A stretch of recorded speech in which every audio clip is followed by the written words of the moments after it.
there's some kind of anchoring or self-hypnosis I can do before giving a presentation to relieve anxiety. This one's on you, John. I'll say that again. Is there some kind of anchoring or self-hypnosis I can do before giving a presentation to relieve anxiety?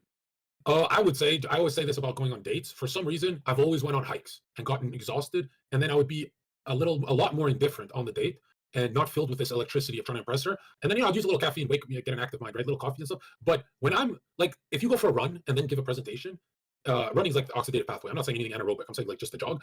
For some reason, if you go for a run and then try and talk, you sound better. But if you just go with brain fog, shower, go to school. So for me, get the electricity out of your body first. So you just have mental electricity, because something happens when you have like a lot of bodily electricity and energy and mental. You start doing the presentation like talking faster or slower and trying to. It's hard to find your rhythm. Like if you want to be perfect, I would say in Buddhism they call it stop the chatter brain, the monkey brain, the chatter, chat, chat, chat, chat. And how do you do that? Well, these Buddhists, they meditate and physical activity, right? So I would say go for a run, get physically exhausted, not mentally. So don't overcook the turkey here. And then number two, oh my God, is the greatest 7-second hold. I don't know if it's Wim Hof. I don't know what the 7-second hold breathing method. So it's like, Yeah. you hold for 7 seconds. Oh, excuse me. Yeah. You inhale for 7 seconds, and then the Trinity, No. you hold for 3, and then No. you exhale into your heart. This is my favorite one. And if you do How that, long do like, you exhale? I know that a lot of people do long exhale. I just exhale into the heart for 3, 4, 5 seconds. It doesn't matter. What matters is I hold for 3 seconds and I inhale for 7. So 7, 3, and then exhale. And when you do this 5 times, you feel so much better. And my problem is I don't do it enough, and I know it works. Yeah. We have 4-7-8 breathing. The idea is that the exhales need to be twice as long as the inhales. Yeah. Someone said, So or the just do.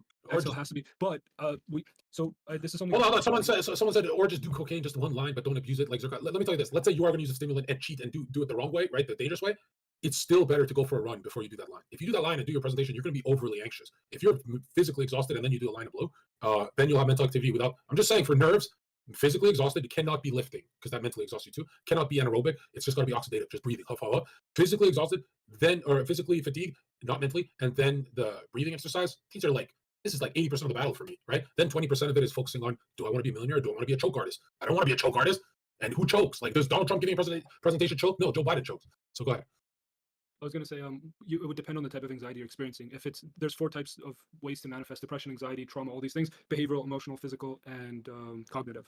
And obviously we experience all 4 of these, but you should identify how you experience anxiety most. Is it more so physical, where your breathing is affected? Is it more so emotional? Is it more so cognitive, where you have certain thoughts? And you have to address it that way. If you experience anxiety physically and you're trying to address it cognitively, it's not going to work.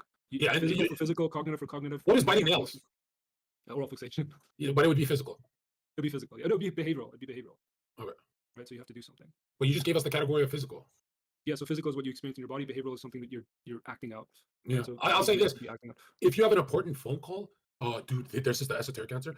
Jeffrey Epstein's clients all said when he was on the verge of busting from his massages and stuff, he would be up right about to bust, and then he'd be like, "Stop touching me," and he'd get up and he'd call and do business calls at the peak of his horniness, because it wasn't a power tripping thing; it was for mental activity. So he's a better blackmailer, negotiator, and that's what I used to do for the Fresh and Fit. I didn't know about this Epstein stuff; I found that out after. But for the Fresh and Fit, I would go for a 3-hour walk, get exhausted, right? Then I'd have some caffeine, and then I would just talk to the babes in my DMs, look at their photos at the peak of I want to fucking get them. It's not like I'm tugging myself; I'm just thinking about it a lot. Then I would sit down, and all these jokes would rush into my head.